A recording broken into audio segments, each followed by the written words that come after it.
The Great Life Swindle. Laura Tong, copyright 2013, Great Life Swindle series. This book is free. You can use it in any way you see fit, post excerpts, or the whole thing if you want, on your website. Disclaimer. No one likes to have their time wasted, and we don't intend to waste yours. We believe passionately in everything we say, do or produce. Our aim is to get as many good people like yourself out of the Great Life Swindle and into whatever version of your great life you should be living at the moment.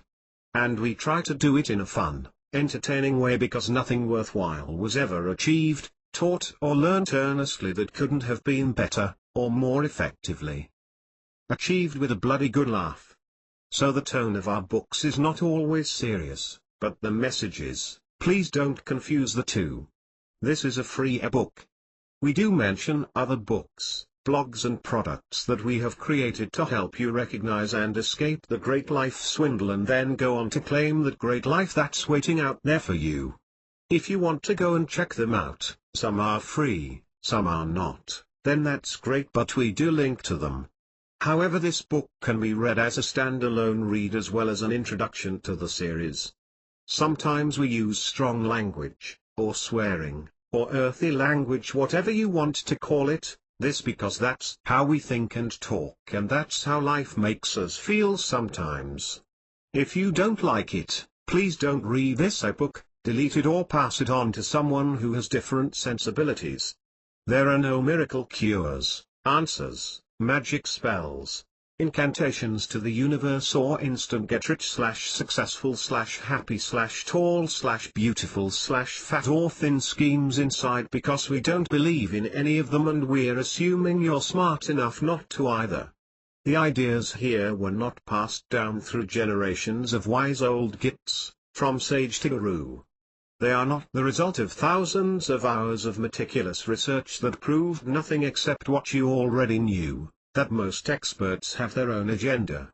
If you think it will help others on the first step to being swindle-free and happier, then please rate this book, if you have time, review it, and if you really liked it, pass it on.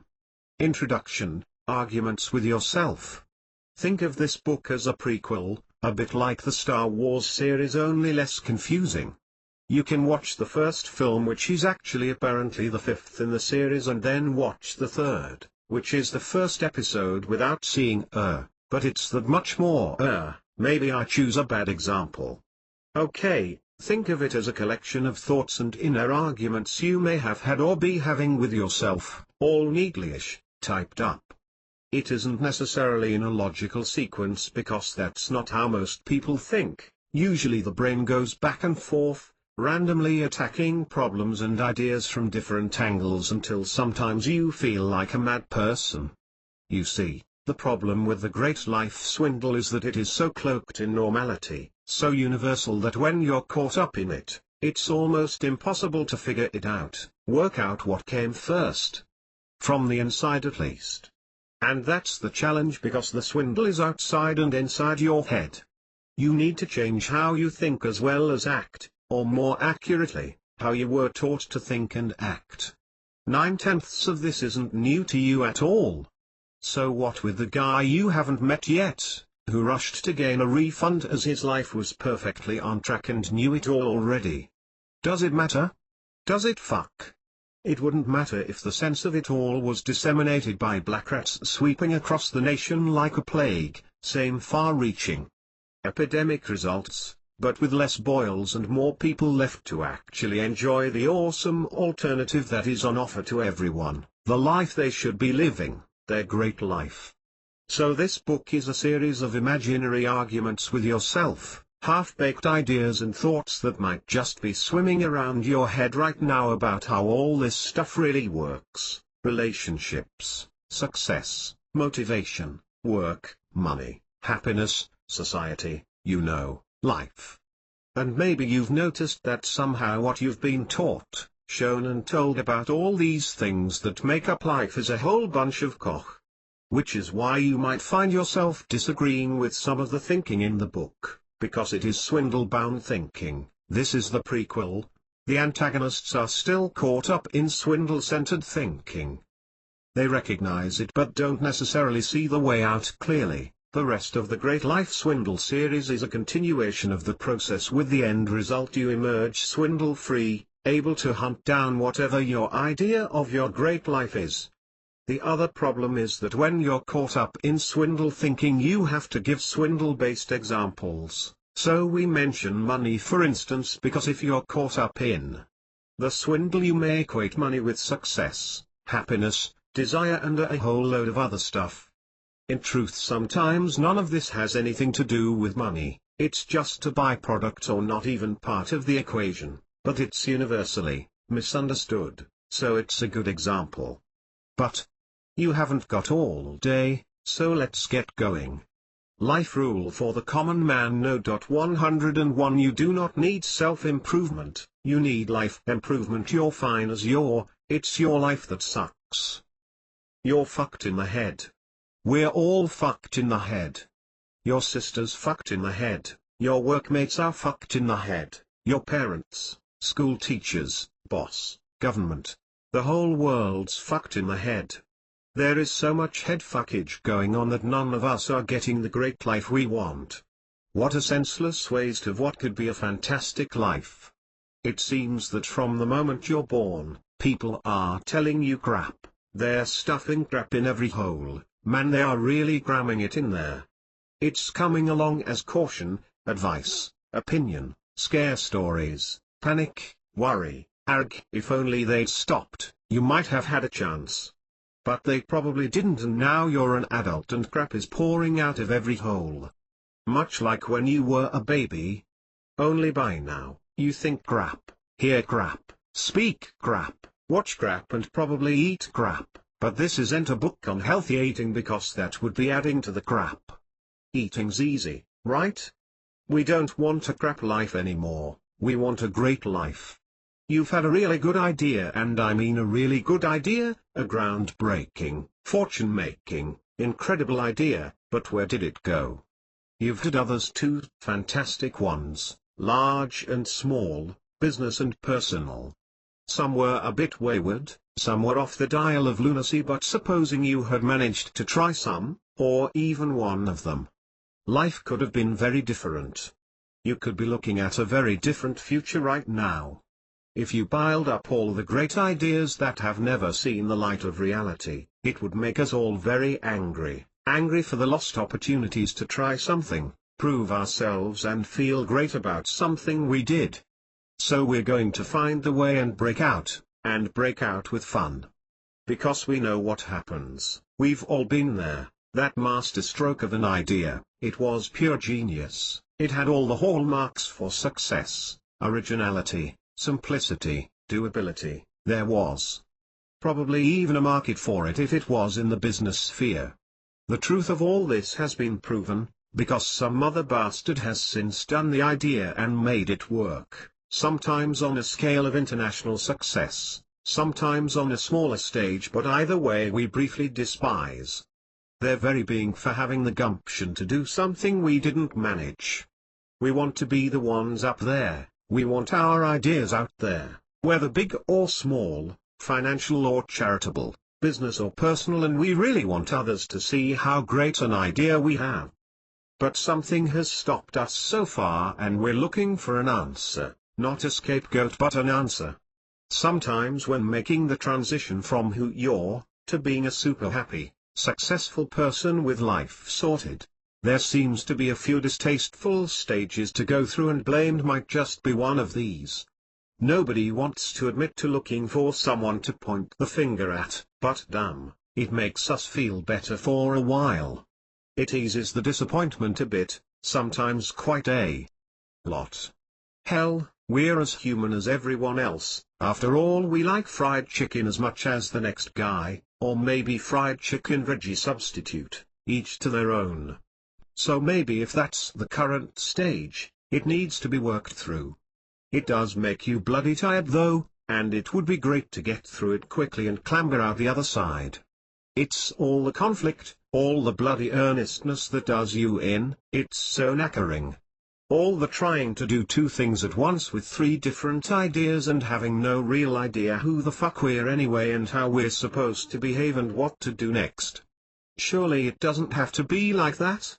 There are others, you know, other types, weirdos who don't have the same constant monologue of different voices shouting rubbish in their heads, switching ideas and plans at every turn. You've seen them, serene, shiny, successful beings who are getting on with things in their world, and not just getting on with things, but also being successful whatever their version of that is, and not just getting on with things and being successful but getting on with things and being successful and bloody well enjoying themselves as well. What a bunch of tossers. Maybe we could be tossers too? How did they learn to do it? What's different about them? How come they can do it and we can't? Yet. They've got it though, haven't they? It's almost indefinable, but they've got it and we want it, and somehow we're going to hunt it down, and no amount of difficulty or hiding the secrets or wrapping up the truth is going to stop us. So the hunt is on, we're ready, adrenaline primed and sweaty, with hearts pounding. Although that might be the coffee or the coke, because every great assault on life starts with one, maybe two, possibly three shots just to get the brain in gear and the cogs working. That's how it is, isn't it? So we're psyched. Because the prize looks huge, it's going to be amazing and we're going to feel like gods. Bring it on. Just a quick bit of domestic shit to sort out first, clear the decks as it were. We said we'd do it and blah blah, it'll be much less hassle to just do this one thing first and then sort life out. Got to get your priorities sorted, after all. It's proving quite tricky, this sorting life out. In fact, it's proving monumentally tricky. We keep making changes, we act on advice, we get mentally fired up and push ourselves to do stuff that we really don't feel like doing, but the results seem quite negligible. There's no real appreciable difference in the way things end up. And then after a while, it seems that has dwindled down, and what the hell was it that was going to be so great anyway? That idea we had was never going to work, another harebrained scheme, crackhead stuff. Honestly, we'd better snap out of all this mucking around with crap we don't know about and get on with what we do know.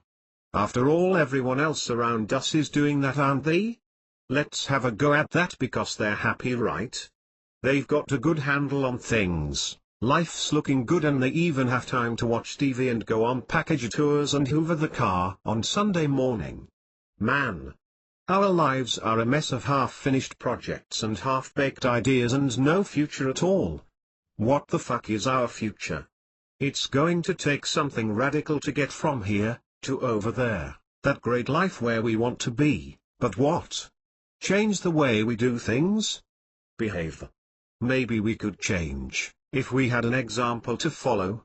So there's a glimmer of hope, someone we know seems to be breaking out, they're doing something right under our very noses, and it is going to be the answer.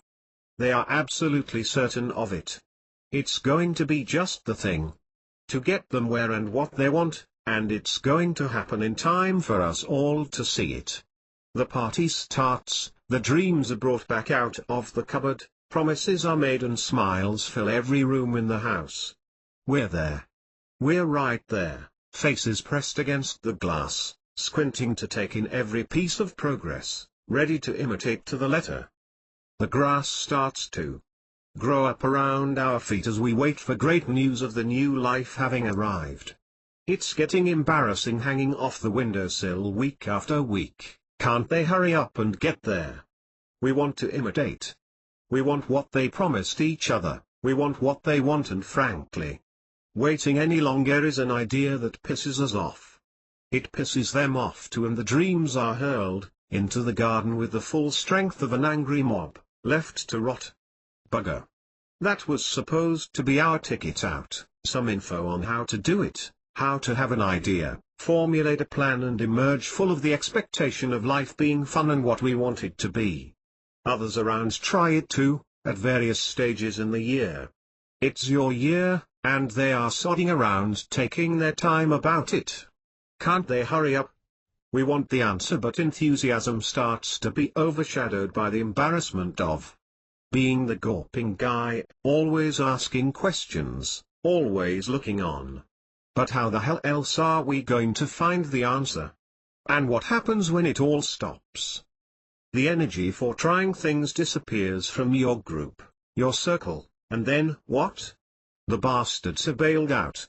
They gave up, they talked the talk and then gibbered excuses and then stopped talking altogether and now have settled for a different plan to the one you want, in truth from the one they want, which is no problem except you now have no one to learn from, no one to study, no one to imitate. The bastards, and they said they were mates. Okay, let's not panic here, there is still an answer. We know we learn by example, but the examples we're being given aren't leading to the result we want. We know that for certain, we've been watching them for 20 years. Okay, so maybe there's a little bit of panic. They were our hope, our assurance, our promise. They were supposed to be paragons of success for us to follow, but they blew it. They blew it right out of their ass, and even though we still love them, there's less to say each time we meet. But the truth is the truth, and the truth is that we have lost our examples to learn from. So we're going to have to try something new. So what do we need? Think. Coffee? Stick with the matter in hand. But alright, we'll put the kettle on while we think. Right, think. Biscuit? Lovely, thanks. Right, where the fuck were we? Our mates are bastards and we have a reputation for gawping in windows trying to ponce off other people's ideas for success in life. Well, that's not too bad a place to be. Is it? There is definitely room for a new plan. A new plan. A new plan. Another biscuit? Fuck the biscuits. We want a new life, not fucking biscuits. We want a fantastic life, a great life, and we want someone to help us, to show us how. We want a new set of people around us. The successful sort. The ones who know. The ones that are doing the stuff, actually working the plan, making it happen, and making it look really cool, not giving up. Oh yeah, cool. Then we'll be cool. Cool and chow. Cool and chow. Cool, chow and sexy. I don't think I've ever felt cool, chow or sexy in my life. I think we're looking at reincarnation. Bollocks. How the fuck do you get reincarnation? Get hit by a truck? But how do you get reincarnation, without being hit by a truck? I mean by staying on this planet and actually come back to a new life as what you want and not a fucking mouse, or a weasel, or someone terminally lost in life who just keeps trying things and runs out of mates and ideas and steam and just fades away. Yeah, just falls off the fucking page. We don't want to fall off the page. We want people to know who we're, even though we mostly feel like mice and sometimes weasels and possibly terminally lost types who just keep trying things without any real idea. No, not even though we feel like that, despite feeling like that. We've always felt like that, it's just normal, the mice, weasel, lost in life bit, not the wide-eyed, jerky, caffeine junkie. That's new. That's quite new and quite nice really, it keeps us in the game, live to fight another day and all that. There's a surge of anger as the sugar leaves the system, but the coffee lingers in the veins. But we're tired of living to fight another day, we don't want to fight. We want to fucking win. Where the hell were we? Oh yeah, the way we feel, the way we've felt for longer than we can ever remember. In fact, we can't ever remember it being any different. We want to be swamped with sunny memories of triumphs, not to be wallowing about in rambling thoughts of wondering what the hell we're doing. Wallowing? Really? Well, maybe, there's a bit of self-pity in there, discoloring a few triumphs, but there's not enough cards in there to play the trump. We want to switch that round. We want so many positive memories and feelings to call on that when we have the opportunity to behave like mice. We shout, fuck it. Fuck being a mouse. Fuck it all. Do you think that will help? Who cares? It's got to make you feel better. Shouting always does. Look at the Spanish. They live longer than almost any other European nation and they're shouting at the tops of their voices 24/7. Cool. I'm going there. Great plan, except we've moved how many times in the last 12 years? We've lost count, just like we've lost count of the jobs we've had in that time and the amount of projects we've started and the number of harebrained bloody schemes we've tried. Oh no, we know exactly how many harebrained schemes we've tried. There's a little chip on each shoulder, marking the number. Fuck. Is there really a chip for each one? Yep. A big, fat greasy chip for each one. I don't think shoulder chips are the French fry sort, maybe, but that's probably unimportant. They're there and they're weighing us down. They're bloody well stopping us moving on. They're like fucking videotapes of all the times things didn't go well and they play over and over and over. Crikey. Yeah, crikey. They're keeping right here where we're now, stuck here. What the hell are we going to do about them? Fuck knows. But the successful people as we call them, must have had all this crap or at least some of it surely. Can it really be, that some of us are born to flounder around in shit all our lives? Wander around, having no idea how to do things, lurching from one disastrous debacle to another? Debacle. Where do we come up with words like that from? We don't speak like that, we don't think like that, we don't even watch Ponzi dramas with stuff like that in. It's all in there somewhere though, isn't it? Where the hell has it come from? It's head fuckage of the highest order. No, no, no, there is head fuckage of a much higher order than filling your brain with useless nonsense. That we could probably cope with, once we'd got over the downright rage we have for all the wasted time spent reading crap, listening to crap, watching crap and then passing on the same crap. It's all in there, trust us. Right, so back to the shiny, successful people, surely they have been through the same things, disappointments, failures, realizing their idea wasn't even crazy or unworkable but downright, utter bollocks, although, maybe they don't see it that way. What other ways are there to see it? Fuck knows, but we have seen them all like that and we don't feel like the people we want to, so something must be different, wouldn't you say? HMM. Good point. Right, so let's pretend that some of the ideas and plans and so on had been successful, that some of the people we'd met were more like us, that the things we're disappointed about aren't quite the way we see them. Maybe we'd feel differently about them. Fuck that. Maybe we'd feel differently about everything. If we stop running those videos and play some new ones where we're Steve McQueen, James Bond, Darth fucking Vader if we want, whatever the result is we're looking for, maybe we'd feel more like the people we want to. What do you think? I think you're fucked in the head. I am, and thank you for pointing it out because now we know there is an answer. What lord around riding motorbikes in stormtrooper outfits, drinking Ponzi drinks served at the right temperature? I'm not entirely sure that's gonna help. Whatever it takes, whatever it takes. Have we gone slightly off the point here by any chance? Totally, that's what a head full of crap will do. There's millions of studies to prove it.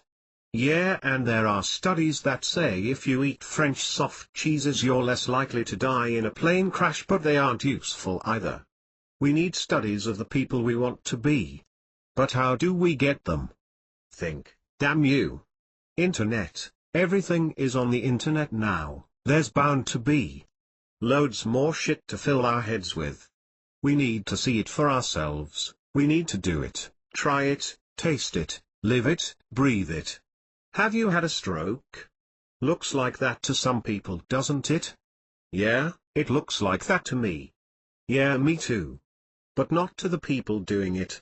It's real to them, and I bet people don't take the piss so much when you're happy and successful, living the life you want, the way you want, believing in yourself. I bet you can't hear it even if they do, what with all the tough and bulletproof glass they live behind.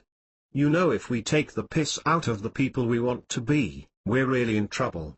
True. Shame though, I'd be sorry to lose the art of ripping the piss.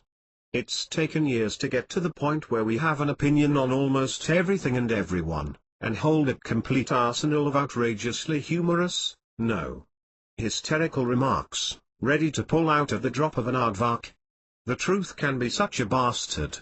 So about an hour ago we had got to the point that the people we want to be have probably had some of the same kind of things happen to them, and we want to know why it hasn't stopped them, like it's stopped us. How come they have managed to carry on and get shinier, more successful and have more fun and do more things and all that stuff? I think we were saying that maybe they look at it all differently, maybe just maybe they don't pop out the other side of a failed idea and say what a butt monkey, I can't even. Hang on, are we talking about becoming relentlessly cheerful bastards? Because I read this book once which had a great idea about what to do with people like that. Okay, good example, maybe they are successful people then, but perhaps you're gonna have to have a few failures first. Authors for instance who had an idea and went with it and made it work big time, bestseller list and all that, I wonder if they wrote some others first that flopped, and are now propping up wonky table legs in their basement flat. Do you think they really care?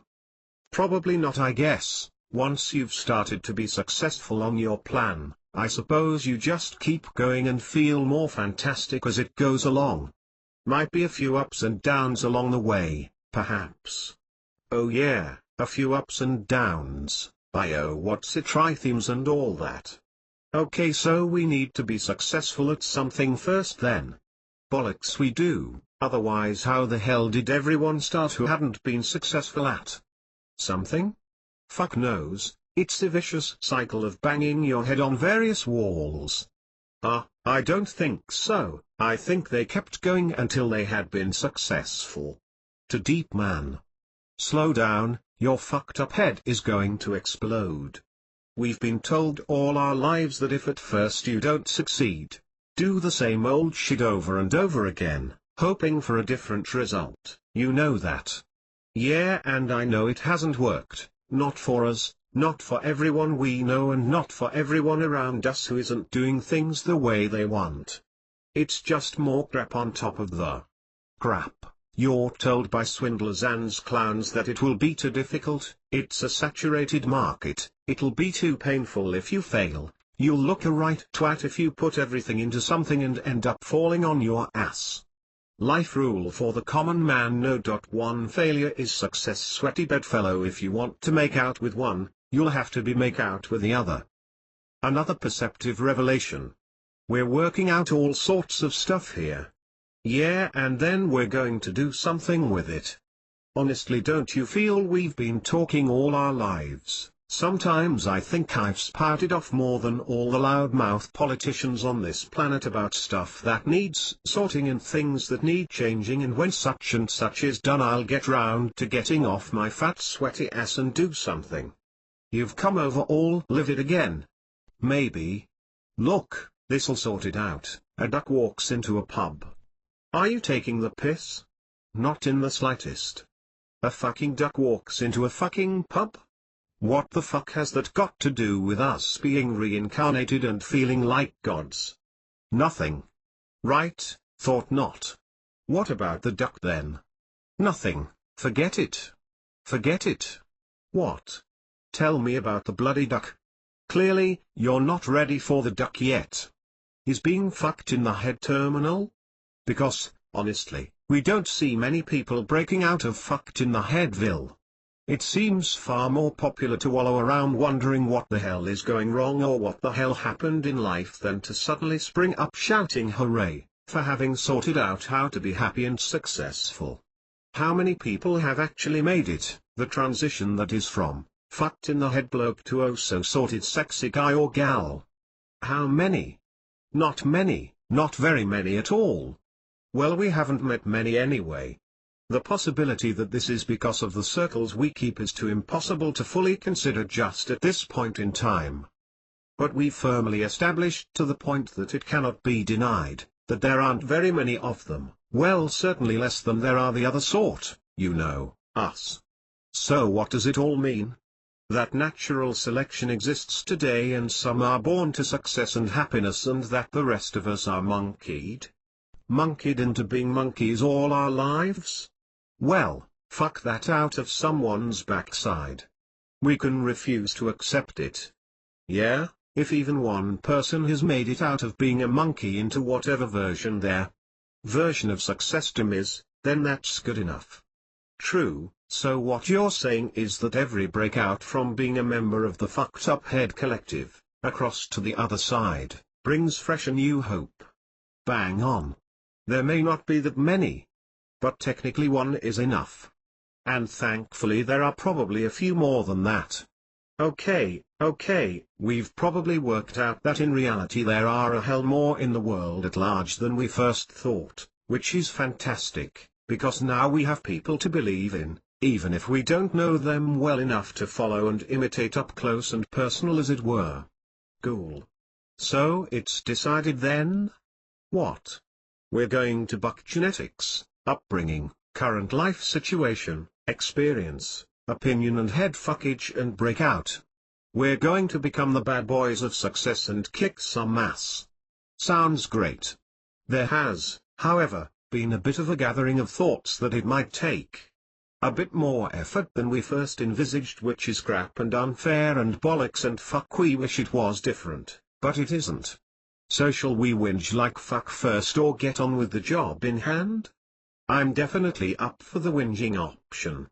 Great plan, whinge like hell until we have got it out of our systems and then tear up our membership of the pussy generation and take a more adult approach. An excellent plan, because we're going to do it like that anyway whatever we say. You think? I do, and here's why. We can learn lessons in life and work stuff out and be the ones who go for it, but, just maybe, we need to leave enough time for being human. So we've had our chance to be human. And man did we work it, oh did we ever. We have whinged ourselves into a stupor and the only thing that will shake us from it, is the cold hard truth, hewn in the granite of time that. Don't say it. That self-pity is terminal. It cannot be cured by anyone else, only by ourselves. Life rule for the common man, no. To being a self-pitying pussy is terminal, and so is being human, but only one swindles you out of your success. Surely that is cause for more bloody whinging. You know what, you'd be right, but for the fact that we actually want to win this time, and if it is going to happen in our lifetime, it seems pretty safe to assume that we might need to up the pace a little. Fuck. I was afraid we might come to that conclusion, that we might need to go all out, but if we say it quickly enough we can gloss over that for a bit longer, because that can't apply to us just yet, can it? We have no idea why we ever started all this. It's taken most of our lives it seems, and I have no idea where we're getting by it all. Is this just the longest self-indulgent ramble anyone has ever taken under the disguise of a journey to sort life out? Because I'm sure there are better ways to travel, better ways to get where you want. It all seems so fucking us all the time. Maybe we're just lunatics. What the hell is it all about anyway? Here we are, plonked on this earth with all this time on our hands, and what the hell are we supposed to do with it? Probably not what we have been doing, that's for sure, because it doesn't seem to be panning out. Maybe we haven't given it enough time. Trust me, that is definitely not the case. We've given it our whole lives to date, our whole fucking lives, and that's why we're tired of it all. But we can't afford to be tired. We said we need to raise our game in the effort stakes. Yeah, and that didn't really sound a whole lot of fun, did it? It sounded crap, but that's surely what we've been told our whole lives. We're told t-hat even the freakish few who actually make the transition grovel their butt off to the point of near extinction and then pop out the other side. A miserable but successful bastard who has never had a day's fun in life. Ooh, this is new. But true. Apparently. Look, we've gone at things like dogs, navies, and many other euphemisms we aren't allowed to use because that is more crap we're bloody well told. True. We've gone at all our ideas like that, like, we're going to succeed if it kills us, and you know what? It did. Yeah, it killed us, and all the spirit of the great idea and all the magic and the spark. You're bloody well right, and we abandoned all our plans one by one as the fun disappeared. Honestly, what is the point of having a great idea to make life better and then going at it like the everyday, routine things in life? Crikey, so somehow we need to learn the art of grafting like navies while still having fun, maybe singing good ole work songs along the way. Maybe not. So how the hell do we do it then, Einstein? I'm working on it. Look, I think it's effort we need to put in, not struggle. Aha, now we're getting somewhere. Effort, not struggle, right? So why do we struggle with things if it's only effort we need? Habit? But habits come from somewhere, don't they? And where the hell does struggle come from? It can only be thought, it must be. So you're saying if we think of struggle, that's what our plans will manifest into physically. Which brings us back to this thinking idea.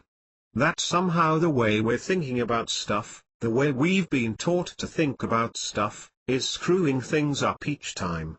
Well, that seems clear. So we need to change the way we're thinking about everything. Everything.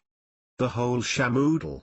We have outrageously crap opinions on everything, and in reality they're not even our opinions but second-hand swindlers dumped on us before we were even out of diapers, and they need to go, so that we can have new opinions of our own that will lead to the things we really want. Okay, crap opinions like what? Okay, like what? Like. Okay, like. You think money is hard to come by. We think we have to go to work every day for a certain number of hours for a certain number of years, and then we won't really have enough to do fuck all with anyway except eat value food products and play Scrabble by the dim glow of the 1-bar electric fire. Do we really? Well, that is how we act. Shit. Yeah, shit. So try this on for size. Other people think money is easy to come by. No, they don't. Yeah, they do. There is another whole parallel universe with people making more money in an hour than we will make in a whole year. Now, I am not suggesting that money is the be-all and end-all of success. Sometimes it's just a byproduct and sometimes it's not even that, and I'm not suggesting we can enter the parallel universe overnight. In fact, I don't think we can do it at all, unless we do everything they have done, and maybe it's a little bit late in life for that, maybe not. Maybe that too is up to us, but how the hell can money be hard to get if they can do that? How can it be that the only way to have two beans to rub together is to go to work for 9/10 of your life and end up with piss all, when they are living proof that the world works the other way? I don't know. Neither do I, but all I can see is that it must work both ways. We're right, money works the way we have always thought, but it also works the other way too. Okay, so we're right about it, but we don't want to be. So what we're saying here is that we have got this whole bunch of ideas which pretty well cover most things in life. What's okay and what isn't, what's good to eat and what isn't, what to wear where, who's great and who isn't, how to behave, and any more would be seriously laboring the point, because I don't think there is a single thing we don't have an opinion on. Exactly. There isn't anything left unfettered by some outrageously firm idea that we have stuck on it, based on crap, erroneous notions and scanty radar information from the aforementioned swindlers and clowns. Are our opinions really that crap? Not crap, just unfounded on the whole and not really ours. And then there are the ones that actually seem to have a foundation, like earning money. We've proved all our lives that we were right about it, haven't we? It's hard to come by, and we have to go to work every day for a certain number of hours for a certain number of years, blah blah blah, but we have just realized that strong as this foundation is, it's not exclusively correct. There is another way. Fuck, that means. Has it dawned? Yes, it has, that means that other stuff we think, we've been shown, might work another way too. Not just money and friendship and success and who we are and how we get where we want to go and what we need to do in life, relationships and so on, it might all work both ways. It might just be the world's biggest swindle, there might be another way to do everything. Agreed. Everything is up for grabs. Oh yes. So what opinions or beliefs even are we going to keep, which little beauties shall we hang on to and which shall we ditch? I don't think we can keep any. I think we need to re-examine everything. What? How the hell does that work? Do you remember that day when things got really bad at work, when we weren't exactly coping, when the unanswered phone messages and emails piled up higher than the unfinished work on our desk and it all caught up with us on one monumental shit day? Unfortunately yes. Well, what did we do? Sweated a lot, didn't sleep and agonized for another whole day over which bits to tackle and which bits to ignore. And what happened? We thought we'd die from the stress. And did we? Almost. And just before we almost died, what did we do? Hit delete all and picked up the rest and put it through the shredder. Man, the relief. Yep, it felt monumentally great because waiting around in crap that wasn't going to get us where we wanted to go and was stressing us out was leading to nowhere except coronary central. And wading around through all the shit in our heads with fine-tooth combs and tweezers and other sundry implements that people talk about, isn't going to help us work out what to get rid of and what to keep. And therefore, it isn't going to get us where we want to go either, today or any other bloody day. So we could start again. Yeah, really start again this time, not just move house, or swap cars, or change jobs or even hairstyles, although the last one was a real doozy and took years off us, none of that, a proper new start, blimey. Life rule for the common man: no. 3 Stop making the same dumb mistakes, make some new ones for a change. Have you ever met a real success? I woke up one morning and thought I won't be a miserable, moody motherfucking failure anymore, I'll be a happy, sunny motherfucking success. It happens, but not often. Have you ever met a real success? An honest to God, I love absolutely everything about my life success, one of those? Because if you haven't, it may be that ideas abound in your brain which are slightly twisted, off-kilter, even downright wrong. If you have met one, maybe you were surprised by what you found? They had 2 arms, 2 legs and a head. Incredible. And we used to think that they were different poles apart, basically aliens in humanish form. But in truth, they looked like us. 2 arms, 2 legs and a head, nonetheless. True. I suppose if you happened to meet one with a few less extremities, then the only difference might be a greater skill at being efficient, because a deficit in the limb department could seriously fucking well slow one down otherwise. Big time, I'd say, but then again I'm sure, like all our crap opinions and beliefs, it could work the other way too. However, it is highly unlikely that any significant percentage of the embodiments of success in life are proved to be headless, and therefore we can skip them without apology. What the hell are you talking about? The successful types, these people, for that is what they are not only inherently like us, but also inherently not that far removed from where we might be right now. Go on. Imagine if the only difference was that they had made a decision and stuck with it to the point of success and beyond. You can do that? So these people, you're saying, are exactly the same as us? Were what? The same as us, what, 5'2", with a history of idea diarrhea and parents of dubious parenting credentials. We so need to move on in life. What does that mean? It means get over shit that isn't relevant anymore. That's not who we are. We aren't a label, unless we want to be. Did I stray into self-pity again? Stray? No, waded full tilt to the point of total submersion? Yes. Sorry, that's okay.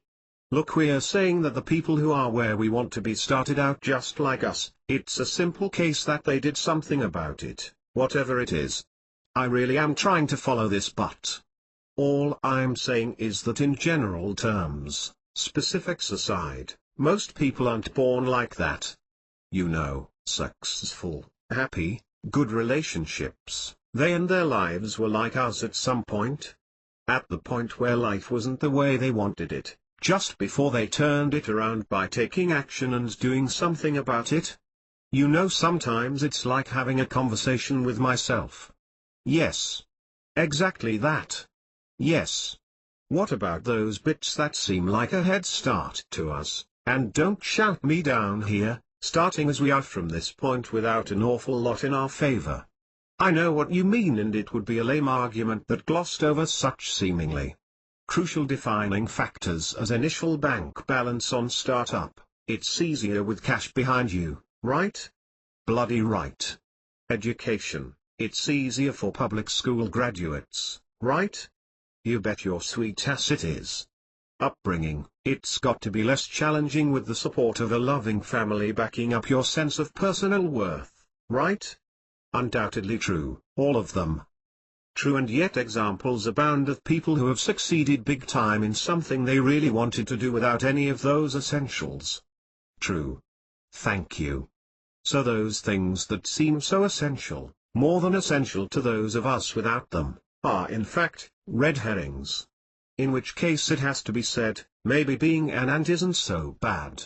It does. Yes, think about it. What do all ants have in common? Too many legs. Bulbous ass? No personality? What's your point?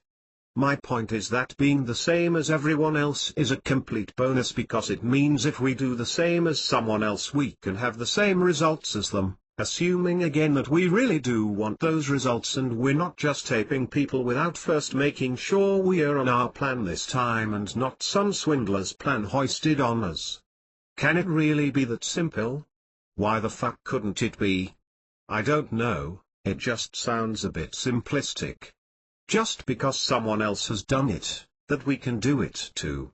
But if we don't think we can do it, why the fuck are we talking about it? Who said we didn't think we could do it? You did, just then. What are you taking about, you complete mental patient? How come we think we're so different to other people, so fucking special that if we do what they did, we wouldn't get the same results?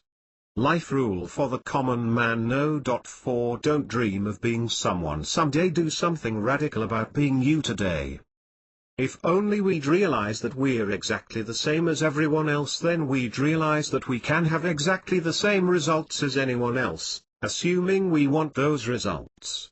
And we could do what they've done and it's an elephant-sized if we felt good enough about ourselves. So it's time to feel good about ourselves. No, actually it's time to feel great about ourselves. So how come some people do amazing things in, say, business or charity, adventuring or pop music, in private or public, or even in the porn industry? Perhaps it is all to do with natural urges. No? Can't be, otherwise we'd all be looking at the porn industry for success. It'd be swamped, and everyone would be too busy having interesting and energetic sex in totally unrealistic scenarios, to go and keep the rest of the world ticking along. Not those kind of natural urges, you pervert. There are other sorts. Enlighten me, the sort of urges that drive you to do something, try something, go out on a limb, stuff you're drawn to, things you feel an affinity to. You mean the stuff of dreams? Exactly. I mean the stuff of dreams, or even some people's hobbies, that could, no should, be the stuff of life. Explain yourself. Consider for just a minute that your natural urges might be better guidance than any careers officer could ever hope to offer you. A natural tendency or ability could be a huge determinant in success. Like a natural bent for something? Precisely, my perceptive, precisely. So you're saying the stuff we're drawn to, should be the things we do in life. But how does that differ from the way people choose their career or path at the moment? Isn't that what people do already? How many people do we know who have a job that sprung out of a passion for something, or a career that blossomed from a hobby or childhood fancy? Not many. Try none. I can't disagree, right? But why is that? Why the hell don't we all take what we love doing and keep doing it? Because, as you know well, we have to go to work, and shop, and eat, and clean the car and generally keep life going? A strange concept, when we don't actually want to keep it going because it is far, far removed from the life we really do want. Put like that, you have a point. So why do we keep it going? Because it's really hard to step off the treadmill long enough to look at it and see it for what it really is. Which is a total fallacy. We can have a life that we really want to keep going where there is no treadmill. Wow. The question is, does knowing this give us the strength and conviction to escape the crushing weight of conformity? What is this now? Well, just because you know something, it doesn't mean it's a piece of piss to put it into practice. There are 1,000,001 pressures on us not to follow our natural instincts because it suits someone else, because it suits society, because it suits swindlers. True, but there must come a time when we're no longer driven by what people expect of us. It's called growing up. That's not what I see. Shit, I had a feeling you might say that. If everyone was doing what they really loved, the way they wanted, whenever they wanted, they wouldn't be screaming with frustration in life, living lives of quiet desperation, as some cheerless but astute git once put it. I'm with you on that one. But there is some invisible force which stops people living the way they want. Some ethereal, bloody, slippery swindle, which governs most things we do apart from the occasional breakout when something inside is riled enough to overrule the pressures to conform. Yeah, it does seem that the minute we think of doing something different, something unique to us, there is already a million reasons in your head why we can't bloody do it. Totally. I can't remember the last time we just did something without thinking, bought something, ate something, went somewhere. There always seems to be a raft of objections in the background, stupid ideas about bank balances or getting good value for money, not upsetting the neighbors or family, or bloody fat content, and a million other practical ideas we don't actually give a rat's stick about. Why do we do it? We know why, really, because everyone does, and because everyone does we keep doing it, and the longer we're here, doing it, the harder it is to stop. Because we're caught up in a swindle we never created but we all collude in. Life rule for the common man: no. 5 Don't live some other fucker's life, and definitely don't live by some other fucker's rules. It's time to make a stand. Time to make a stand and take stock of our own resolve and decide for ourselves that the answer is yes. What was the question again? Who cares? The answer is still yes. We can do it, whatever it is. So someone else wanted us to live our life their way, to their expectations, to their rules, to their plan, so the fuck what? Natural aptitude is pulling us towards something as far removed from that as it is humanly possible to be removed from. It is pulling us towards something where we could be roaring successes, runaway superstars in our own spheres. Cool. Yeah, and the rest of the world can choose to be terminally disappointed, angry, or scandalized at our decision. But you know what?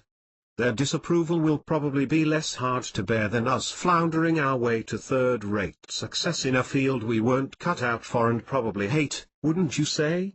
You took the words out of my mouth. The bastard thing is that these natural tendencies don't necessarily surface until way bloody later in life, when youth and its associated options are long behind us. No matter. What we have then is a wealth of experience of things that didn't work. So, when an opportunity comes along we can seize it, terrier-like, and bite it for all it's worth. If we aren't too tired from all the recovering from past failures. No time for that. Look at this: some poor bastards have strong abilities in 2, or more areas. My heart bleeds. Wait for it. 2, or more opposed areas and thus spend their lives flitting back and forth between the two, never really settling on either and therefore enjoy only mediocre success where runaway superstardom awaited in one. And if you have no strong abilities, then you're a lost cause. Bit harsh, wouldn't you say? Not at all. Anyone who truly thinks they have no strong natural abilities is merely too caught up in the mucus of swindling self-pity to see all the great things they can do. And by great things I mean whatever they consider great for them, not what others think. If you've always secretly wanted to be a vet, or run a charity for homeless charities or be self-sufficient and farm llamas, so long as it's your dream, your plan, that is a great thing in my book, and most people have way more abilities than they ever imagine. It's just all that mucus of swindle and self-pity stopping them discovering it. What a bunch of mucus monkeys. Let's not fall into that trap. In other words, if you take all that you dream of, all that you're drawn to and sandwich it between all you've learned from experience, the world could be your oyster. That is still the strangest expression. Perhaps the best news among all of these pearls of wisdom is the undeniable truth. It lies within. Thank fuck. You cry. Sounds good. What are we so elated about? The fact that we're plowing through all this. Great. This is not the task of professional personality profilists, psychologists, life coaches, career gurus, success Svengalas or anyone else who claims to know better for you than you. They can all fuck off. It's good to know that there is a bloody good reason to plow through all this, otherwise this would be the longest self-indulgent ramble on record. Carry on.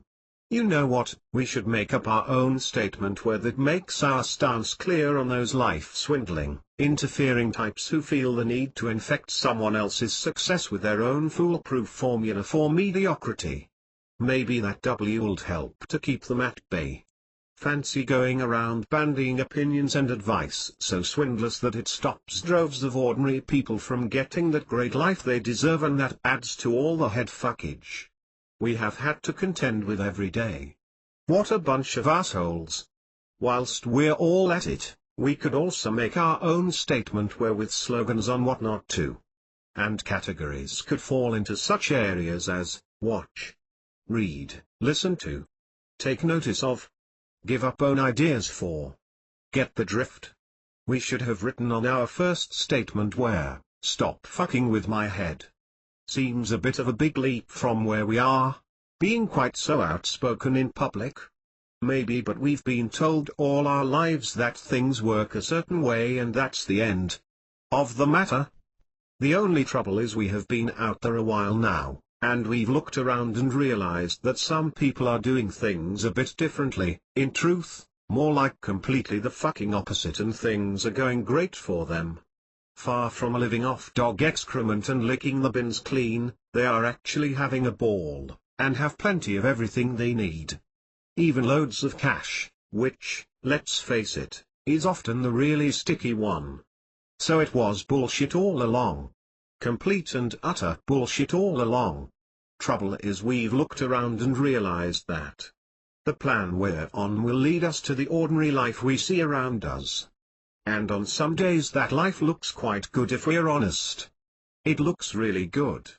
And if it's your thing, then it truly is. It looks comfortable and safe and warm and a damn cozy, and it seems far too dangerous to upset it all. After all, we're on to a really good thing here, and look at some of the other poor bastards in the world.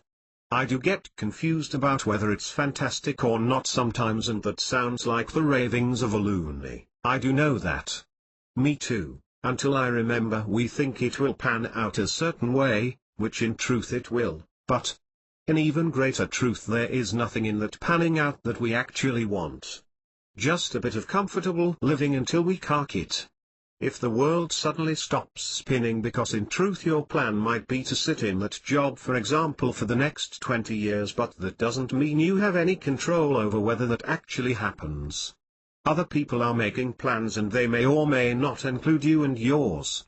And anyway, who cares if you're comfortable if you're dead for the last 40 years of your life? Ouch. He said it, the bastard name would have been changed, had it been included. He was supposed to be our, and he had the gall to say his life was over. This was it, mapped out, 25 years old and no plan except to have no plan, unless you call working at something you hate for an indeterminate number of years and then retiring and working at boredom for another indeterminate number of years and then carking it a plan. Life was over, and not only did he say it, he relished in it, was pleased it had caused a fuss to the others he'd said it to. He felt fucking righteous about it all.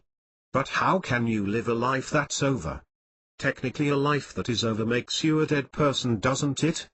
A ghost doomed to walk the earth as a mere spectre of your former being? Well, the honest truth is, that being may not have been making much of an impact before, and now it's just a see-through ectoplasm of an existence.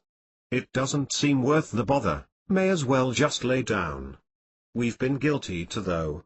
We always said we'd never get old.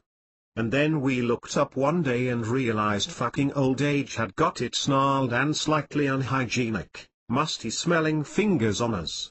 Rude thing is, 40 hadn't even hit. We'd skipped middle age and gone straight for pensionsville. Fucking doddery old gits, pissing about with minutiae in life to try and while away the days and grasp some meaning out of meaningless days. And 40 hadn't even hit. How the fuck were we going to make it to old age? Same way everyone else did, I suppose. Without a fight. We had said it for years, the same old stuff. We'll keep on top of technology, we'll stay flexible, we'll be busy, we'll always have plans, and all of those promises had been kept. Well, maybe we'd slipped slightly on the technology bit.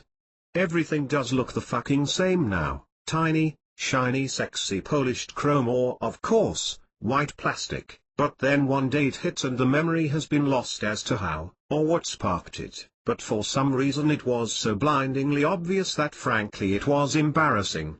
None of those things we had promised ourselves have got anything to do with getting old. To write.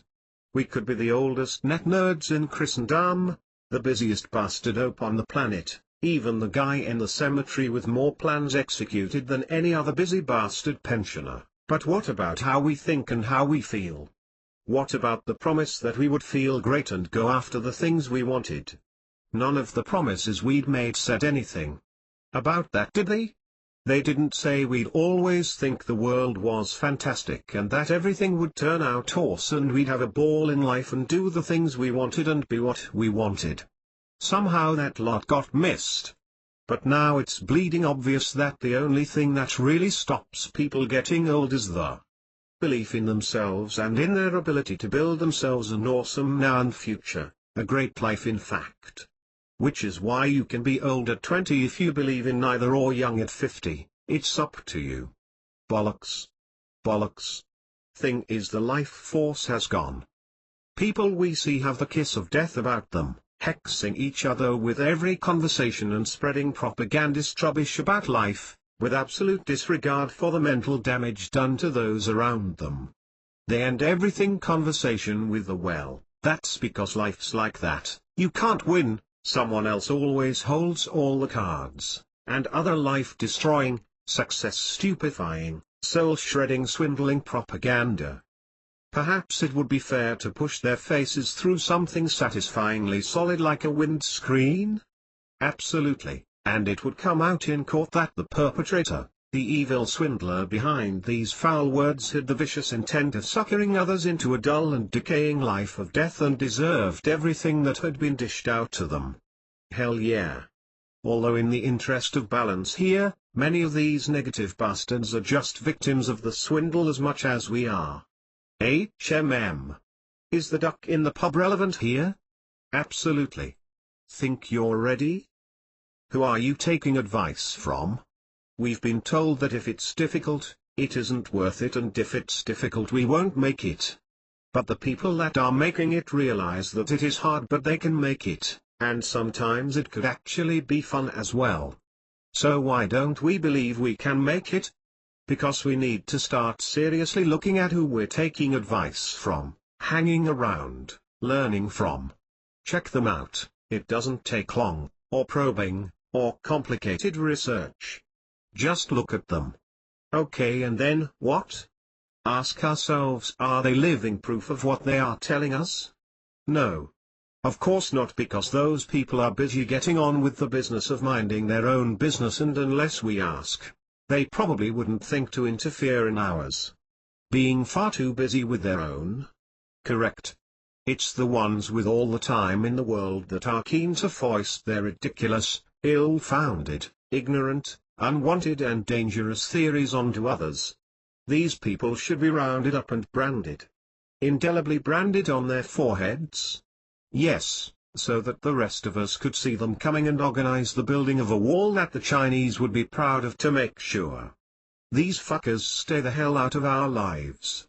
There is one rule which must be followed when these people appear: jump up and run for it. If you've got the guts, it's best to add a scream of "get away from me, fucker."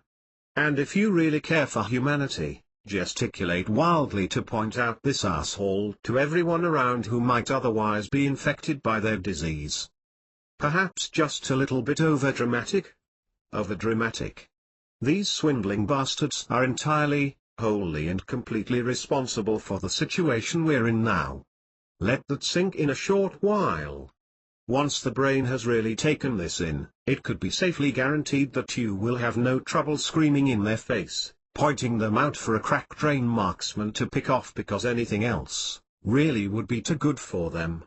All sounds a bit violent, but needs must and all that. I'm in.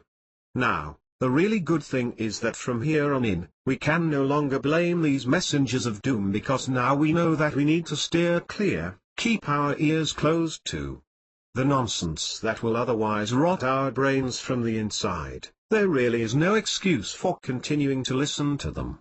Now we can choose to live our life rather than theirs. That's the good thing. Yeah? The good thing. So how? Okay, so a few questions have no doubt surfaced. Yeah, like firstly, aren't they going to think us rather rude? Honestly? Yes. Yes, they are. They are going to think that we're really, rather rude. And yet here is the really weird thing: if someone were to actually take someone else's life, that is the ultimate in rude really, and wrong, and all the other associated feelings that go with such an act. But wait up. If we have established that you can't live a life that is over, then how does it differ in real terms, if they have swindled you out of your life? Out of the fantastic life you could have been living if you hadn't been surrounded from birth by swindlers, rogues and clowns like this? For clarity, maybe a few examples would be helpful, as unwanted advice can be hard to spot even though it isn't disguised. Maybe it's because it isn't considered rude to pass on helpful recommendations without first checking what plan the recipient of your knowledge is on. Think about it for a second. Would you help a blind man across the street without first checking that he wanted to be on the other side? No. Why not? Could it be that because otherwise the poor bastard wouldn't know where the fuck he was and wouldn't even know how to get back on his route? Something like that. Well, we're no different when someone sets us off on a path we don't want and didn't ask to be set on. Can I help you? That's the worst one. It sounds so good, free advice, great. Great my ass. It all comes down to the fact that on the whole we listen because otherwise it might be considered rude, offensive, and we've been taught to listen to swindlers by swindlers themselves. It's a vicious circle. In truth, the more practiced we become, the more likely we're to find other ways to say it, other ways to leave and have no dealings with those people. But equally it doesn't matter if we don't. It is a hard fact of life that maybe not everyone is going to be everyone's best, and sometimes people may try to avoid us because we're rude, different, insensitive, wankers. Let's help so. Imagine we're chatting in a restaurant over something deep fried and delicious with a vat of a sauce that is so good we want to drink it all. Is this significant to the scenario? No, but why not enjoy it all the more? We're discussing, at a fair level of decibels, our current situation and how we would like life to be more exciting, vibrant, full of expectation for future achievement and feeling great. If someone were to interject with a apostrophe I couldn't help overhearing your conversation kind of thing, then A, we know that our plan, or at least our aim is known to them. Now all we have to do is B, check that they are living proof of such a life, otherwise they can fuck off and leave us to our source, which is clearly way more palatable than anything they have to offer. The tragedy is we've been listening to them before we could even sit in a high chair in a restaurant. Listening to them forever, listening to the fucked in the head crap that they have been spouting. And the worst of it all is that sometimes these people, these felons of crimes against humanity, are people we know. Friends. Family. Parents. Yes, some of them are parents.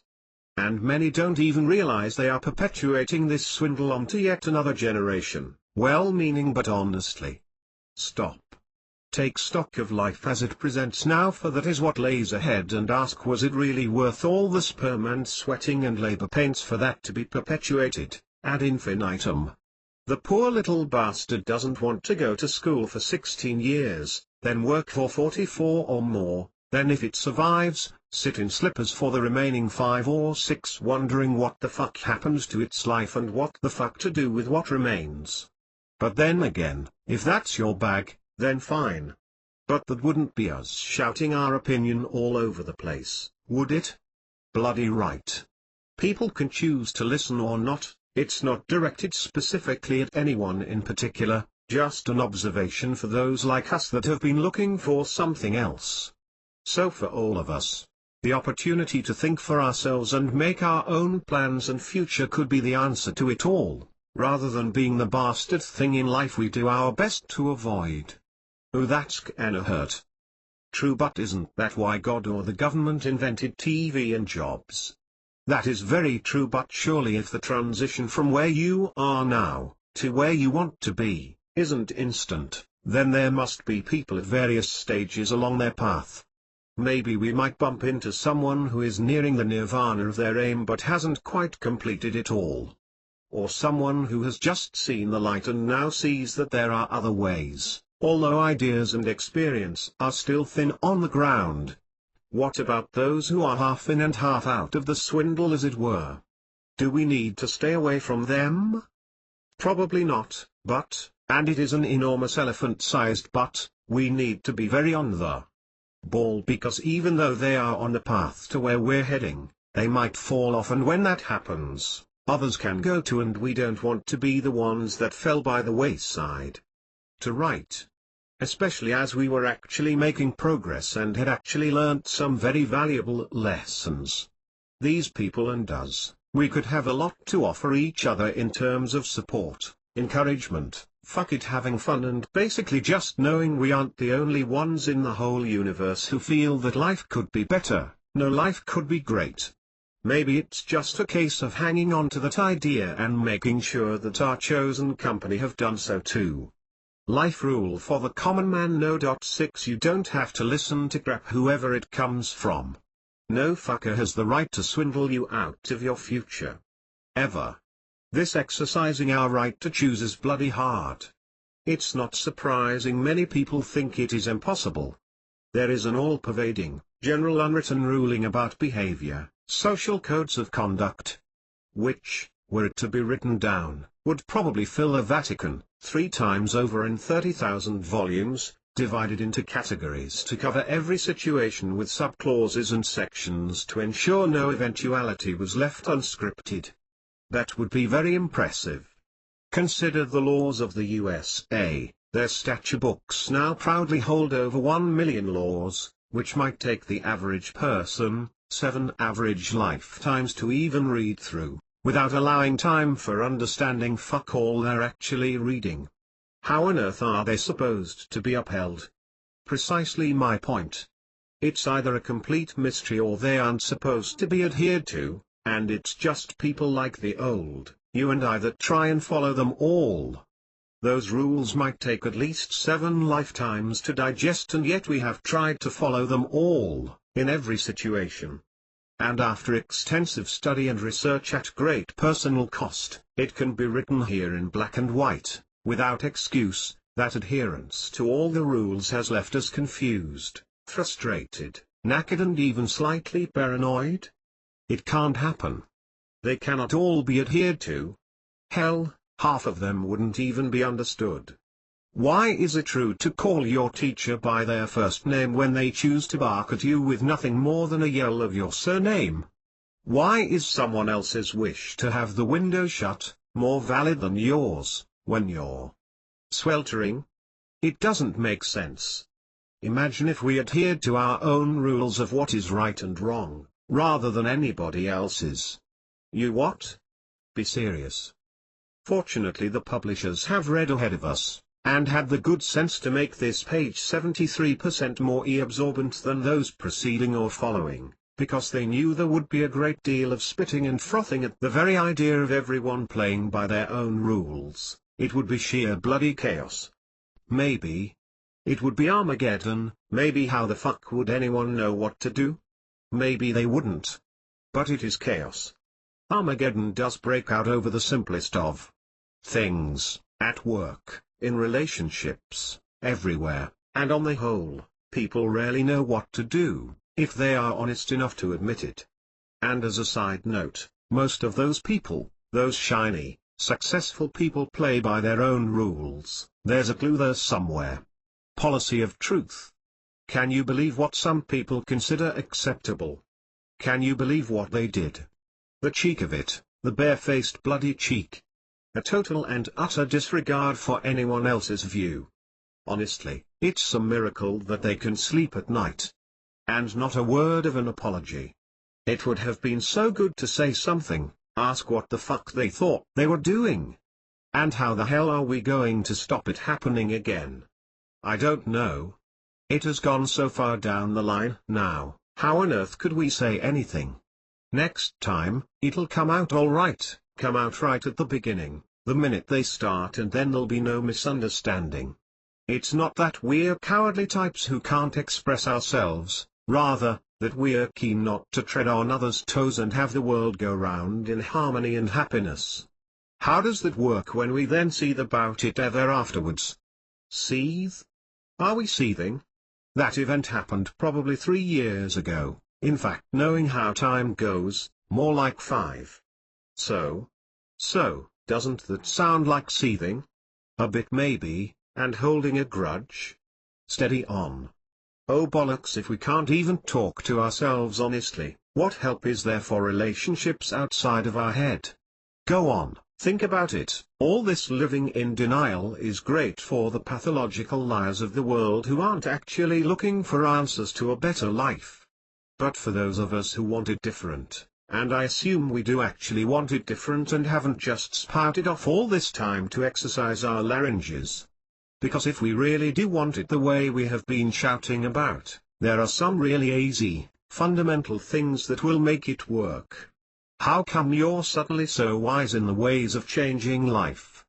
Because I've been listening to you, you have. Was that a good idea? Maybe, and anyway, it's actually really simple. Simple, but not necessarily easy to do. Still with me? Sure, imagine for a minute that you were the only person in the world. Would there be any point in pretending anything? Anything, such as who you really are, what you like doing, how you want to behave, what the result is going to be if you do such and such. It sounds a bit too much like therapy, I know, but think about it, what would be the point of pretending any of it? There would be no one there to benefit from your charades and Oscar-winning deception. Undeniably true, but what is your point? The point is that we could go at life as if we were the only person on the planet, being utterly and completely honest about everything. And there's no better place to start than with us. It could be so simple, we could actually talk to ourselves truthfully, say things the way they are. You know what, when we were fat it was because we ate too much and didn't burn it off. We overate. Simple. Not that easy to swallow, possibly because it was quite comforting to believe that it was because of some chemical imbalance in our thyroid, or that the body had a problem controlling our appetite mechanism. Truth was we were greedy fat fucks who enjoyed noshing out for a couple of years. Imagine if we had managed to come clean about it at the time, we would have enjoyed the noshing out all the more, without constant arguments about whether to have something and then hours of justification afterwards. Fuck the time we wasted. And the energy. No wonder we were knackered all the time. Okay, so a blanket policy of truth. For us, everyone we meet and everything we do. God. That sounds so liberating, such a relief. I feel a completely new lease of life has washed over us. Fancy celebrating with a huge plate of something deep-fried and tasty which will do nothing for us except taste great and add a few inches to our bulbous ass? Let's go. You can tell me more about the duck on the way, lard boy. Lardy ass boy, if you don't mind. Someone said something that made me want to leap up and smash their stupid face right through a car windscreen. It was so stupid, so wrong, such a load of bollocks, but they took their whole room with them. Heads were nodding, lips doing the "oh you're so right" thing. But all their brains were screaming at them but that isn't what we want, we planned for something else, let some other bastard end up with that result. But the heads kept nodding and their lips kept doing lip things which meant, oh yes, we're with you all the way. Concur my ass. I wanted to shout out. You fucking Muppets. Why don't we do it differently? Maybe all those heads would have been nodding with me then. We'll never know though, will we, because you didn't shove that face through the car windscreen, or jump up and shout the bit about Muppetry. You sat there silently seething, filling the room with vibes of rage and incense. Hang on, how the hell does that work? If you can be incensed, you should give off a vibe of incense, but then we'd go through life like joss sticks, stinking up the place with our foul and fetid all-pervading stench. Too complicated. Anyway, we've established that despite being fucking livid with disagreement, you sat there and chose the say nothing option. Yeah, because that isn't agreeing, that's still standing our ground and being us, isn't it? Like fuck it is, it's being skeletally challenged and taking the easy option. You're either for me or against me. Someone famous said that, rather famously at quite an important event, and it's been quoted by bright people and not just the ones that have a copy of that book with clever quotes in to impress others with. Because there doesn't seem to be any grey areas in this life. You're either in or out, either with the group or not, for the company or for yourself, behind the family or wishing they'd just piss off. It's fucking Christmas after all, up the river without an outboard or not. So where the hell is all of this going? I tell you what though, this saying what you think Clark could be such a laugh. You're not kidding. We find it interminably dull to say the right thing all the time, and in truth, given the number of rows and misunderstandings we've had and the grudges we've harbored, we probably haven't done such a good job of saying the right thing anyway. How harsh is that? When Buddha said life was hard, he wasn't kidding. Years of polite conversations, which were unenjoyable at best, but mostly, skin-clawingly, frustratingly awful. How the hell did it all start, this idea of saying nothing that you mean, and usually saying the absolute inverse? And for what? It doesn't actually achieve anything, except a national epidemic of terminal bewilderment, confusion and uncertainty, of biblical plague proportions, and not entirely dissimilar results. Plain speaking is the way forward, therefore, and we could start the trend. Isn't it amazing? If a slightly overused clique of an example, that if you buy a new car, it's all you see on the road. Invest in a beautiful new designer suit and suddenly every other bastard in the street is a walking Armani advert. Get yourself a Labrador and miraculously, Surrey is completely overrun with them. Is there any reason on earth why this universal truth would therefore not apply to the people we would meet, in this new life we're trying to leap into? You really think that could be the case? Pictured the scene in a crowded place, dinner party, job interview, chance meeting in the street, blind date. The setting is really your choice for this scenario. Put us into this scene, the real us, the say what we mean us, The larger-than-life person that is hiding away, waiting to spring out. Involve us in the imagined dialogue of the situation, and then just at the point where you see the majority of those around us cough discreetly into their hankies, look away, mutter excuses, make to move off, do the horrified face, take a sharp intake of breath, right there, right at that point, imagine a voice which echoes our words, joins us where we're seated or standing, and introduces themselves as a like mind, who would really like to get to know us.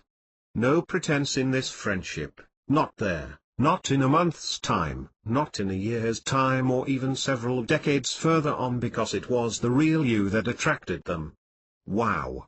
Now, this would apply, surely, for all types of relationships: occasional, life partner, business associate, best, shag partner, potential spouse, mistress.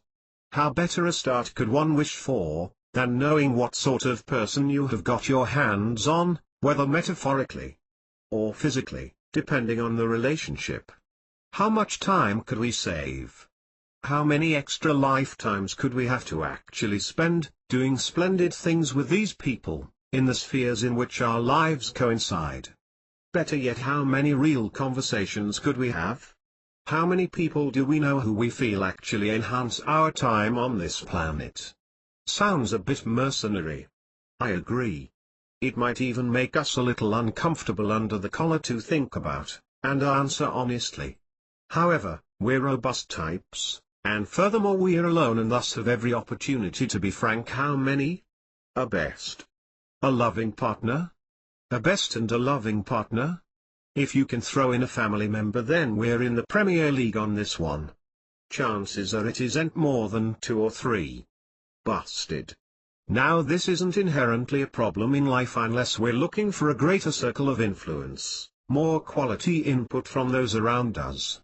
You know we bloody well are. How about just a raft of better times with people who bake your noodle? Sounds good, doesn't it? No, it sounds amazing. And all as a byproduct of being us and going after what we want in life and feeling great. Because we actually go out as us. This is really starting to sound a bit far-fetched now.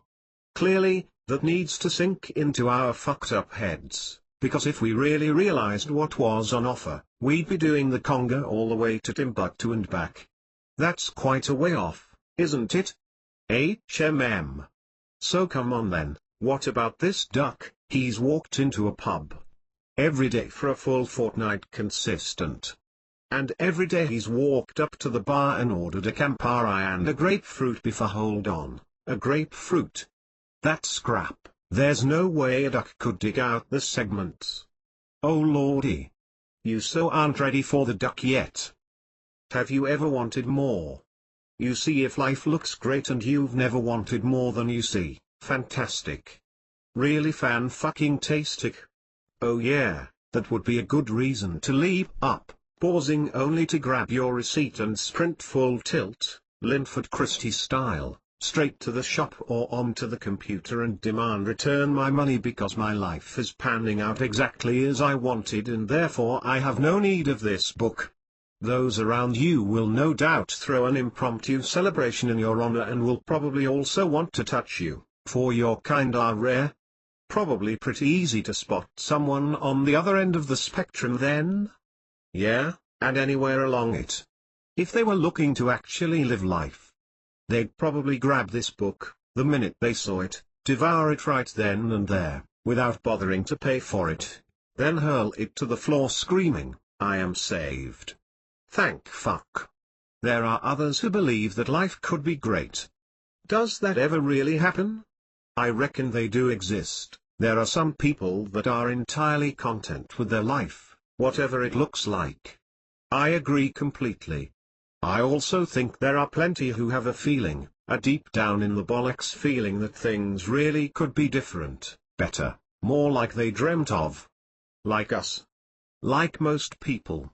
Honestly, how many people leap out of bed to start their day, so filled with excitement and adrenaline at the day ahead that they drop the ass out of their pants just trying to get dressed at warp speed in order to get out the door and be let loose on the day? Does anyone feel like that? Close enough, except maybe the dropping the ass out of the pants bit, because on the whole even excited people don't tend to lose total control of their body parts, although it has been known. But imagine if you felt 1/100th of that excitement and actually wanted to get up. Really looked forward to what lay ahead that day, laughed as you dressed and had more energy than there were daylight hours for. You really do paint a fantastic picture. That's because there's a fantastic life on offer. A real blow your balls off, incredible, we would feel like God's kind of a life, waiting for us. You had me at the blow your balls off, but that may not be everyone's thing.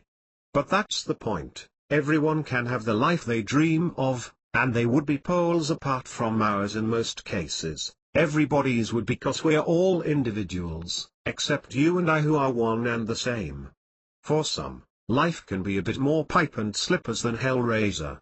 Far from being at either end of the spectrum, there are however, statistically far more who find themselves at neither extreme but rather more, nestled in a tight huddle somewhere in the middle. Oh, that's a dangerous place to be, it seems to me. Damn right, a dangerous word altogether, middle. Mind you, what about middle age? We can't help that, can we? Yes, we fucking can, just say no. Imagine a revolution. A feel-great revolution. That you were part of. A revolution in the way we think. Are you in? Have you ever wondered what you're capable of? It would seem a fair conclusion that a lot of our revelations would free up a great deal of extra time, were we to act upon them. No more hours wasted in rubbishy conversations with people we don't wish to spend time with, decisions made in a split second rather than days, weeks, and more likely, years trying to decide. Hours of brain power freed up every single day of the rest of our lives, by talking honestly to ourselves and not pissing around the houses on every topic of thought, like a dog on his rounds.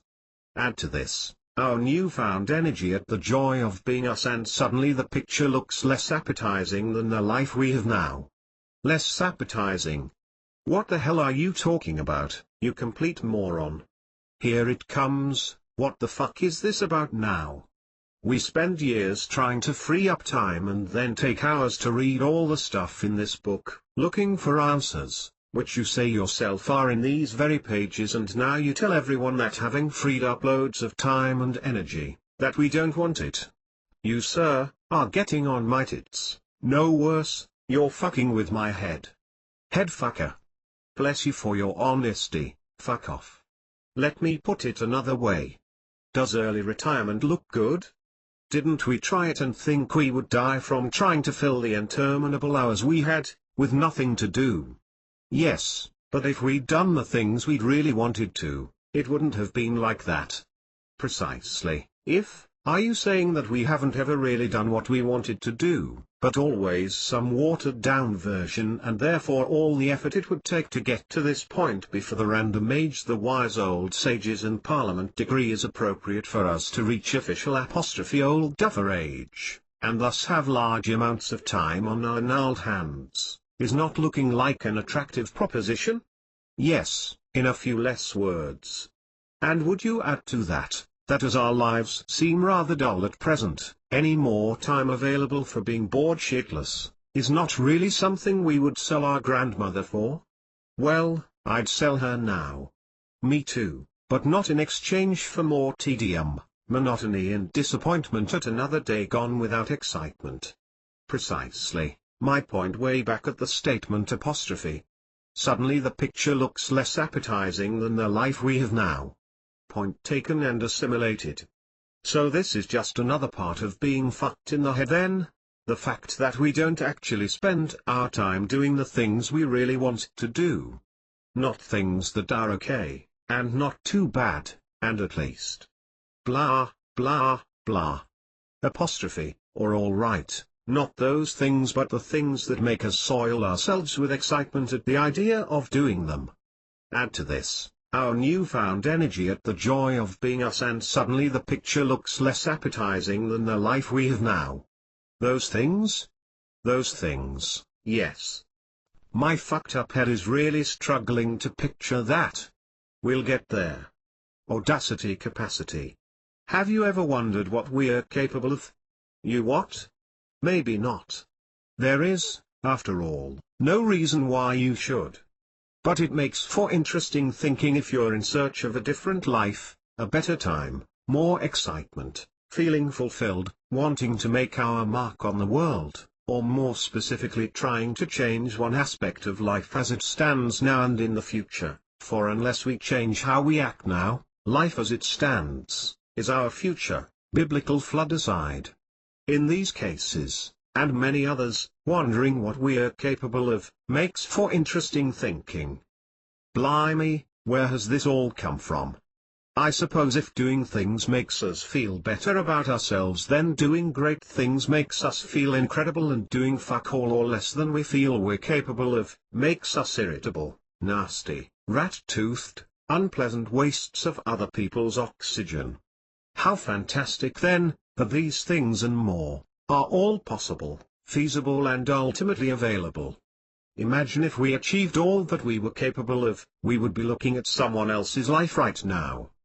Not ours. Nothing of this life at all, a complete and utter third dimension. That we have never actually experienced because we were probably told that succeeding in mediocrity is the way to feel good. Only trouble is, we have tried it and found that it isn't. If we could view our potentially successful lives in fast-forward, glorious Technicolor DVD with surround sound, we would probably cark it from the shock of seeing ourselves in action. People have done it, not many, and not in fast-forward but in real time without looking too far ahead, so there is no chance of carking it with fear of what lies ahead, but more like looking back over a life more fabulous and often very unexpected. Sometimes it seems to come hand in hand with bad news, a doctor's diagnosis, death of someone close, business closure, hitting 40, which for some seems to be the worst news they could ever receive. Sometimes in these situations, people break out and do the weirdest things. Why weird? Because they are the furthest removed action for a person living the life they are in, at the point of the receipt of the news, becoming world champions in sport at entirely the wrong age, selling everything to launch a business idea, leaving everything they know to cleave anew. Life in a foreign country where there is no chance of lapsing back into the ways of Blighty, dedicating their lives to a cause which they feel warrants such a sacrifice with the most incredible, world-changing results. And all on the receipt of some bad news. Bit dramatic, wouldn't you say? And yet it happens. One thing that does seem to be quite universal, however, given extensive research, is that no one has managed to predict how someone will react, if they receive such news. Think about it for a moment.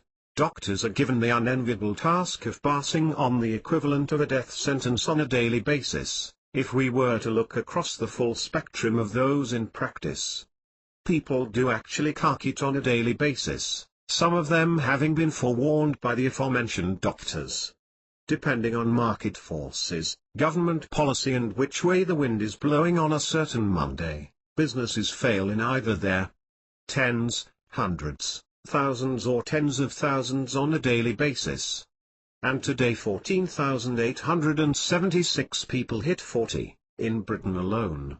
And yet, it hasn't yet been possible to predict which way the above will jump. Some will see the event as a jumping-off point and others will see it as an insurmountable hurdle, an eternal albatross to encumber all and any future endeavors. For those of us with high expectations from life, the diving board option must surely look more attractive, for encumbrances will only slow us down in the pursuit of all that we seek. Although interestingly, what we seek is probably poles apart. Because for all that we're ants in this life of scurrying about the planet, our hopes and dreams are no doubt very different. The overall outcome may be closer in idea, feeling great, being proud of ourselves, having a life of excitement and achievement, and yet our routes to this nirvana could take very different paths. What of it? Obstacles to success seem to come from a variety of sources. but none seem so hard to scale as those which come from our own fucked up heads. Life rule for the common man. No. 7 You wouldn't carry a tiger around on your back and then use someone else's poodle to hunt, would you? You wouldn't carry Einstein around on your back and then ask Homer Simpson for advice, would you? Your brain is the only one you need. If you don't trust it, who the hell is going to? It's going to take some pretty audacious, out-there action. Bugger. Bugger. So what is it that makes people change? Because if we can work that out, we can bottle it, sell it, and at least be successful at that. But the truth is we don't really care. True, we do really just want people to find out the answer and feel great and live at least a fair proportion of their lives the way they want to. Not necessarily making a fortune and being household names and hailed as gods wherever they appear, but let's not be too hasty because that would probably go down okay. We could all swallow it. Just. But that's not what we're talking about. We're saying everyone can be successful in their own way, big or small, private or public, so long as it's their idea of living a great life, theirs, not some false life foisted on them by headfuckage and swindling bastards. How often have you surprised yourself? What, in a leaping out of the cupboard shouting boo, with a joke hatchet in my head kind of a way? Not often.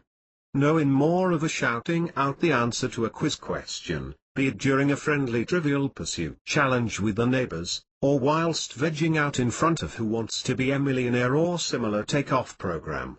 Aha, I see what you mean. It is amazing what comes out sometimes, a kind of verbal delinquency really. Indeed, perhaps most in evidence during these game shows when houses nationwide are suddenly filled with sufferers, all suffer-bound and screaming, making Tourette's look like a walk in the park. And isn't it amazing that the volume of voice in these instances is usually 1,000,000 times greater than normal? That is due to the clear and simple reason that it comes from deep within. That much we understand, but where the hell did it come from in the first place? Exactly, how the fuck did the brain suck up the name of the first president of Malawi, the origins of beetroot salad, and to which phylum the horned slug of Judge Uburg belongs? And all without our knowledge. The point is, it's all in there somewhere, which means that at some point in life we must have been exposed to the information, and whether we're aware of it or not, the brain has absorbed and assimilated it, and it is then a simple matter of retrieval as to how readily this can be accessed at a later date. Therefore it would seem safe to bet one's life savings and a spare grandmother on the fact that other things we have been exposed to, have also been absorbed and assimilated in a similar way. Doesn't that mean we need to look at what the hell we're putting in there? Not a new theory, you cry. I was just about to.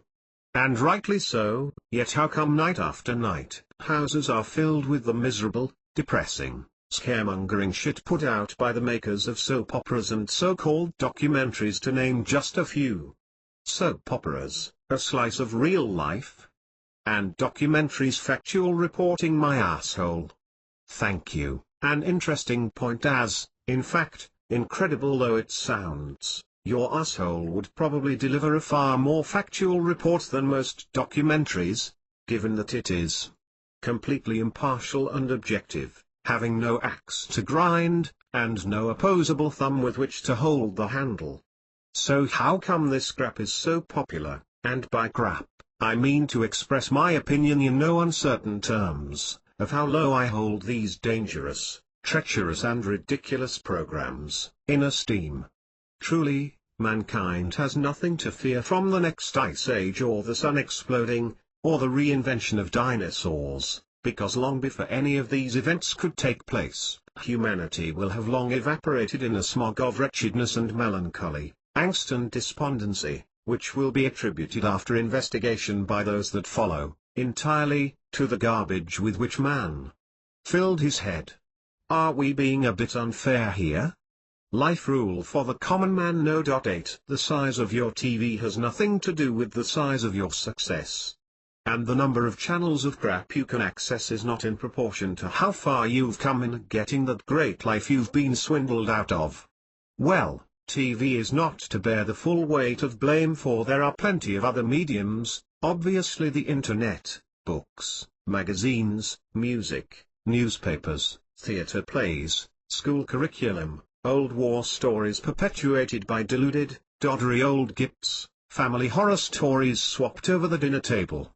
The list is, in truth, far longer than we can be bothered to go into. And here again, it would be perfectly right and proper to question why we're laying into such things without offering an alternative. Perfectly right and proper, but perhaps a little impatient, because the answer follows here in a few short words. Keep these wonderful mediums which reach so many people, but use them to make people feel great, not shit, to factually inform, not to spread scaremongering, emotionally histrionic bollocks. Simple when we think about it. So what we're saying is that the opportunity to lavish due care and attention on our brains, as if they were an organ as vital as the heart or the lungs, is ours for the taking. Absolutely, for what is a healthy body with the brain of a sick person, a fit for naught? An iron man with gout, a miserable gid, useless to the world. We might want to steer clear of the wise soothsayer type of speak. Sorry, mind you, reciprocally speaking, our organs do us a fair service, and for some, their organ does a fair amount of servicing to others. And why the hell not, we say. But a fair service it is, nay a great service, and in return all we have to do is nourish them with some good food which is readily available to most of us, and also simply, to stay off the really corrosive stuff like chilies, lard and meths. Again, it has to be said, that seems a bloody good deal in our favor, with the onus squarely on the side of the organs to keep us going through all of life's demands. And they do all their great work quite independently of conscious thought, a fact we know but rarely take time out to appreciate. Consider the liver beavering away, processing hundreds pints of blood and manufacturing bile without so much as a prompt from us, and despite us guzzling hundreds of liters of alcohol to keep it on its toes. Incredible. Think then of the brain, busiest of them all, 24 hours a day with no opportunity to shut down, except during EastEnders omnibus, not only keeping a tight ship over the many and varied body systems, and all the while allowing us to think, dream, and sleep, safe in the knowledge that our lungs will continue to suck in oxygen, while we're chasing some weirdo through the streets of San Francisco, dressed in woad, with a cucumber for a weapon and an aardvark for a sidekick. Incredible. You lost me on the aardvark there. I can honestly say I have never had a aardvark dream. Shame. Look, if we wanted to speak Spanish, it is easy. We would learn the language from either a course, or self-instructed book, or maybe by moving to the country and speaking to the natives daily, for a certain period of time. No mystery there. The resultant fluency would obviously be determined by such factors as level of desire, dedication to our studies, time spent in concentration, natural aptitude, and so on. I think you have safely assumed we're in agreement as to the fact that what we put in, is what we would get out. Although it may need to be put in several or more times before it comes out in any way intelligible. Why the bloody hell then isn't such a simple method used in other aspects of using the brain? Aha, here lies perhaps our first answer, that from the early days of learning to walk and talk, in whichever order we managed these in, we have been told that our brains are giant sponges, designed to soak up information that we might learn things. What things and for what purpose, is not usually so readily discussed, but the practice of loading the brain with knowledge is a widely accepted convention, nevertheless. Yet this amazing organ is capable of so much more: reason, understanding, drawing logical conclusions, cognition, belief, rationalizing, formation of ideas, translation of the spoken word, creative thought, sending and receiving signals. Ours as well?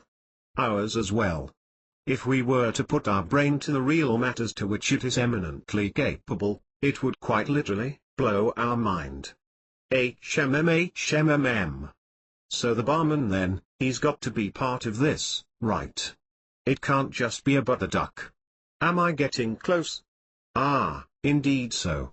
After 2 weeks, the barman is too intrigued and asks, "So what bring you in then? We don't get many of your sort in here," and the duck replies, "Quack." The duck replies by pointing with his wing to the large gaggle of ducks playing pool in the corner. Go on. The barman goes, "That's odd, I never noticed." The duck replies, "HMM. Strange, I noticed." Ooh, I know, he says, "I noticed that my local pond is full of short-sighted barmen." Finally, how the hell else can we use our brains? Well, now that we're fully conversant with the full color, glossy brochure of its features, consider how it could be better applied to helping us achieve what we want, rather than filling it up like a library, rammed to the roof with words and facts and dust and dull people. If we want those things, we can, after all, join the local municipal facility, and have pretty well all the access to them that we damn well want. Would you buy a Lamborghini to do the weekly shopping, the school run, annual trip to the vets for a squeezing of the dog's anal gland? Of course not. And not just because those clever people at Lamborghini are far too sexy and chow in their approach to fabulous car design to have allowed room for a single supermarket carrier bag, or grubby-fingered child, or dangerously full dog's ass, more so because it would be a criminal waste. In fact, in Italy, it is actually a crime and carries with it the stiffest of penalties, that is, if the mafioso don't get to you first. So we wouldn't waste such amazing design, dynamics, potential or looks for a lump of steel, but a lump of grey matter with all the same attributes except the latter, because they are repulsive-looking bastards in truth, that can go to hell as far as we're concerned. Not to brighten approach, it is probably fair to say, misquoted figures of the percentage of the brain that is actually used abound in far too many circles and publications to commit the same offense here, but given that a single brain is capable of putting man on the moon, using it to store Latin verb tables and poor jokes, remember family birthdays and improve at Sudoku, is really rather offensive behavior. To write it would be like inviting Einstein to dinner and then pulling out the twister mat. We can only hope he would punch us hard. Let's feel good. And now, this book is the beginning, not the end. However you escape the great life swindle, escape it. Whatever you do, get the hell out of that mother of all dead ends, Swindleville. There's a shed load of resources out there. Learn how it works for you and get motoring now. Get smacked up on fun going for the success and great life you and every other fucker who's willing to get off their ass was born for. And no, we won't meet at the top, we'll meet somewhere along the low and dirty road to success, and if you've broken down or fallen headlong into a pit of swindlious vipers, we'll help you clamber out, and you can do the same for us. Because when life wipes its ass with you again and your plan implodes, you'll need a support system of like-minded freaks to get together with, and we'll egg each other on to get up again and punch life back in the face, hard. In fact, you'll need that support when times are good as well. Who wants to celebrate on their own? So check out the resources below. Great Life Swindle blog. This is the mothership where all good people end up. Whether you're up to your hackles in the shit, have one foot in Swindleville and one in Successville, or you're a fully paid up member of the I Escaped Club, this is where it's at. Great Life Swindle book series. The Great Success Swindle is the first in the series of short, snouty books that are entertaining and life-changing at the same time. Check them out and sign up to receive the latest info on new releases, free and discounted. Global Feel Good Company, if you just want to drop us a line, we'd love to hear from you. Great Life Swindle Gear, here you can help keep your eye on that awesome prize of a great life by surrounding yourself with fun mind reminders. Thanks for reading. We really hope you enjoyed this book. Please take a moment to leave a review, and if you loved the book, tell your friends. You can tell your enemies as well if you want. But we figure you probably don't speak to them that much.